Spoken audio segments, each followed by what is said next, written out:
Hello everyone, welcome back to ICT channel. तो आज इस वीडियो में हम पहुंच चुके हैं अपने 35वें दिन के सेशन पे, यानी 35th डे के सेशन पे। और हमने पिछले वीडियोस में देखे थे अलग अलग टाइप के सेंटेंसेस। तो आज हम पहुंच चुके हैं इंस्ट्रक्शंस या ऑर्डर देने वाले सेंटेंसेस पे, यानी जब हम निर्देश देते हैं या फिर जब हम आज्ञा देते हैं तो हम कैसे सेंटेंसेस फॉर्म करते हैं। तो आगे बढ़ने से पहले चैनल पे अगर आप नए हैं तो चैनल को सब्सक्राइब कर लें, और सब्सक्राइब कर दिया है तो बेल आइकन प्रेस करना ना भूलें, जिससे चैनल पे आने वाली सारी नोटिफिकेशन आपको मिलती रहे। आप अपना काम करें, डू योर वर्क। उसे स्टेशन तक छोड़ाओ, see him off at the station. तो अगर हम बोलते हैं किसी को कि उसको वहां तक छोड़ाओ, तो सी ऑफ का मतलब होता है छोड़ आना। तो see him off at the station. सच कहना, झूठ ना बोलना। Speak the truth, don't lie. तो इन सारे सेंटेंसेस में हम किसी को कमांड देते हैं, या जब हम आज्ञा देते हैं, या हम किसी को इंस्ट्रक्ट करते हैं कि तुम्हें ऐसा करना है, तुम्हें ऐसा नहीं करना है,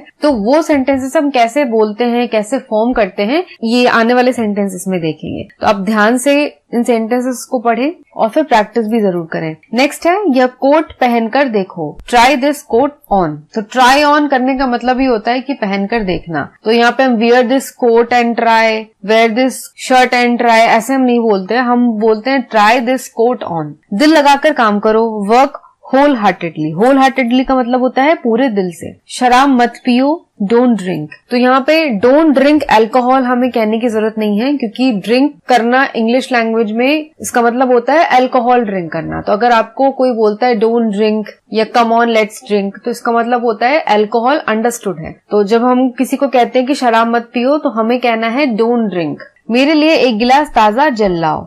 Fetch me a glass of water या get me a glass of fresh water। जरा नरमी से बात करो, talk politely या be polite। इस चिट्ठी का जवाब वापसी डाक से दो, reply by return post। हिसाब चेक कर लो, check the accounts। गर्म चाय को धीरे धीरे पियो, sip the hot tea slowly। अड्डे से तांगा लाओ, get a tonga from the tonga stand। यहाँ गाड़ी खड़ी करना मना है, parking is not allowed here. 2 संतरे निचोड़ लो, स्क्वीज 2 ऑरेंजेस। बाएं हाथ चलो, कीप टू द लेफ्ट। मुझे सुबह उठा देना, वेक मी अर्ली इन द मॉर्निंग। अपने आप को सुधार लो, मेंड योर वेज। पर्दा कर दो, ड्रॉ द कर्टेन। उसे सारा शहर दिखा दो, take him round the city. मेहमान को अंदर ले आओ, ब्रिंग द गेस्ट इन। सबके साथ नरमी से बोलो, बी पोलाइट टू ऑल या स्पीक पोलाइटली विथ एवरीबडी। यह बात मुझे समय पर याद दिला देना, remind me of it at the proper time. मेरे साथ पैर मिलाकर चलो, कीप पेस विथ मी। तो पैर मिलाकर चलो मतलब होता है कि मेरे साथ साथ चलो, तो कीप पेस विथ मी। बच्चों को सुला दो, put the child to sleep या put the child to bed. मुझे कल इसकी याद दिलाना, remind me about it tomorrow. सब बंदोबस्त कर रखना, कीप एवरीथिंग रेडी। संभल कर चलना, वॉक कॉशियसली। बाद में आ जाना, कम आफ्टरवर्ड्स। मुझे 5 बजे जगा देना, वेक मी अप एट 5 o'clock। चलना हो तो तैयार हो जाओ, get ready if you want to come along. जब तक मैं ना जाऊं यहीं बैठे रहना, wait here until I am back. ऐसी बातें नहीं करते, डोंट स्पीक लाइक दिस। अपना काम ध्यान से करो, वर्क केयरफुली।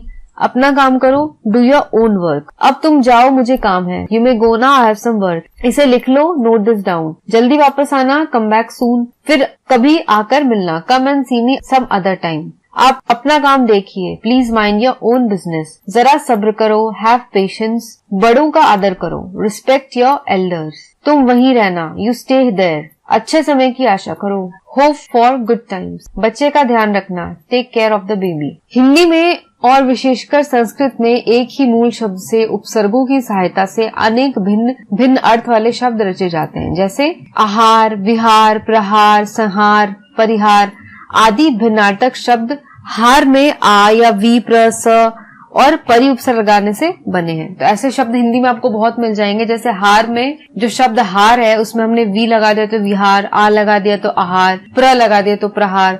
तो बस उपसर्ग जोड़ के अलग अलग शब्द बन जाते हैं। तो अंग्रेजी में भी ऐसा होता है। उदाहरण के लिए एड जज, मिस जज, प्री जज, सब जज आदि शब्द जज में एड, मिस, प्री, सब ये सब जोड़ के लगाने से बने हैं। परंतु अंग्रेजी में एक विशेषता ऐसी है जो हिंदी में नहीं। अंग्रेजी में एक ही क्रिया के साथ अनेक अव्यय यानी अनेक प्रपोजिशन लगाकर अनेक अर्थों का बोध कराया जाता है। तो वर्ब के साथ अलग अलग, जैसे फॉर एग्जाम्पल यहाँ पे हम गो का देखेंगे तो गो मूल क्रिया है। गो का मतलब होता है जाना। अब गो आउट का अर्थ है बुझना, यानी the light went out during the storm, यानी जब तूफान आई थी तो बत्तियां बुझ गई थी। गो आउट का मतलब हो गया बुझना या बंद हो जाना। गो ऑफ का मतलब है धमाके का साथ फटना। The gun went off by itself. तो वेंट जो है गो का थर्ड फॉर्म है, यानी थर्ड फॉर्म का वर्ब है।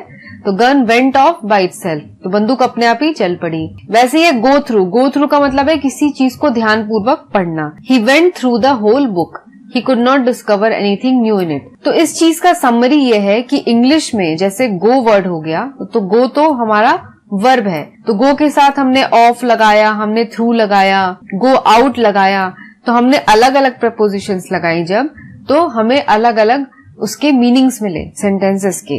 अगर हम किसी सेंटेंस में गो आउट यूज कर रहे हैं और दूसरे सेंटेंसेस में गो ऑफ यूज कर रहे हैं, तो दोनों सेंटेंसेस में गो ऑफ या गो आउट का मीनिंग अलग अलग होगा। तो ऐसा हिंदी में नहीं है, ऐसा इंग्लिश लैंग्वेज में है, और ये इंग्लिश लैंग्वेज की विशेषता है। तो इसी के साथ हमारा आज ये 35th का सेशन यहाँ पे एंड होता है। आई होप आपको आज का सेशन अच्छा लगा हो। अगर ये वीडियो पसंद आई तो जाते जाते लाइक बटन को जरूर दबाएं, इस वीडियो को जरूर शेयर करें अपने फ्रेंड्स के साथ, और चैनल पे नए हैं तो चैनल को सब्सक्राइब करना ना भूलें।